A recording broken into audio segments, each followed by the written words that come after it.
Bonjour à tous et bienvenue dans cette nouvelle analyse. Aujourd'hui, on va parler d'un truc absolument fascinant, comment la mécanique pure, l'ingénierie peut littéralement venir sauver la biologie. On va décortiquer ensemble cette incroyable intersection entre l'anatomie d'un cheval gravement blessé et l'art ancestral de la maréchalerie. Le but de tout ça, lui redonner la capacité de marcher. C'est vraiment passionnant, alors allons-y. Ce qui nous amène d'emblée à cette question fondamentale. Comment faire remarcher un cheval gravement blessé ? Eh bien, quand une structure biologique essentielle s'effondre sous le poids énorme de l'animal, on se dit souvent que c'est fini, sans appel.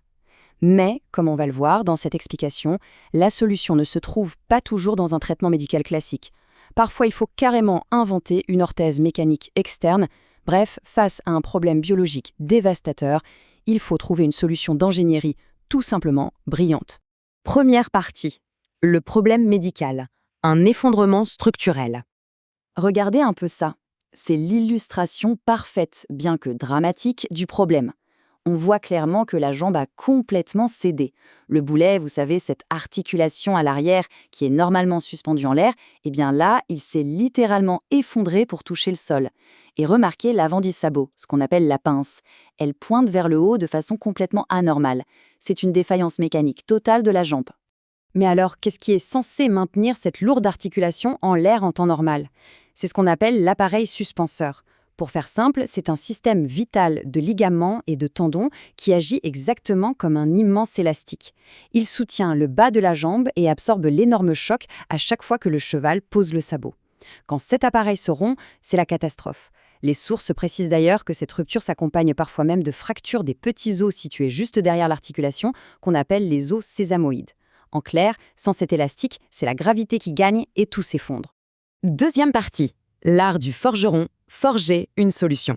Face à une telle urgence, la réponse ne vient pas d'un bloc opératoire, mais bien du feu, de l'acier et d'une enclume. Ce qu'on a sous les yeux ici, ce sont des fers à support de boulets, de véritables berceaux en métal conçus spécialement pour venir soutenir la jambe blessée.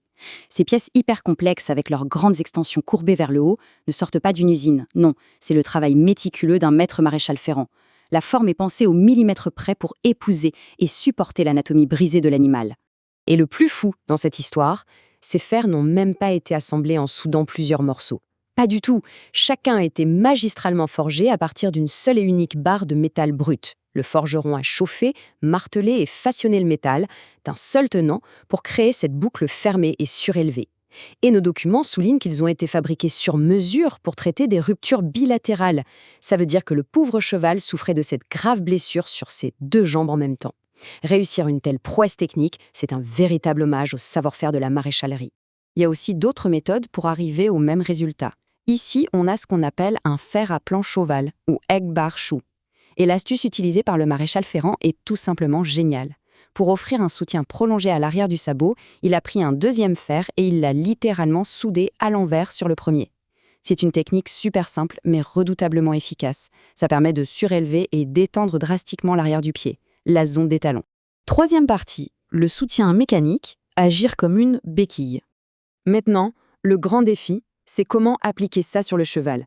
Une fois le fer fixé, il sert de plateforme hyper solide. Mais bien sûr, le métal dur contre la peau sensible, ça ne le ferait pas. Donc, on applique un support mécanique super épais et généreusement rembourré. C'est ce bandage massif qui vient relier le boulet effondré à l'extension du fer à l'arrière. L'acier apporte la rigidité et le rembourrage offre un appui confortable. C'est une vraie écharpe mécanique pour la jambe.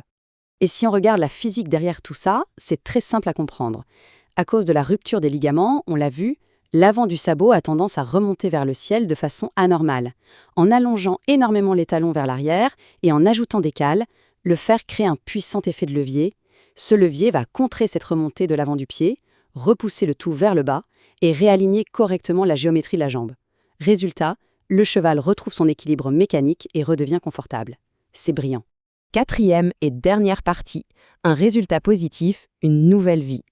Bon, toute cette ingéniosité, le travail du métal, la biomécanique, ça ne servirait pas à grand-chose si ça ne marchait pas dans la vraie vie. Eh bien, les résultats sont là. Les sources d'origine parlent d'un succès absolument remarquable. Je vous lis la citation exacte. « La jument poulinière accidentée sur la photo a élevé plusieurs poulains, ferrés avec les fers allongés illustrés. C'est incroyable, non? Une blessure aussi catastrophique, qui aurait signifié une fin certaine à une autre époque, a pu être gérée. Grâce à ces fers, cette jument a retrouvé une belle qualité de vie, assez pour se déplacer, mais aussi pour mettre au monde et élever plusieurs poulains.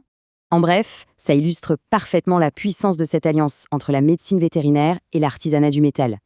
Une simple barre d'acier, transformée par des mains expertes, peut restaurer l'intégrité d'une jambe ruinée et redonner la vie. Ce qui nous amène forcément à nous poser une question plus large. Dans quels autres domaines médicaux est-ce qu'on pourrait remplacer des traitements lourds par de la mécanique pure et simple?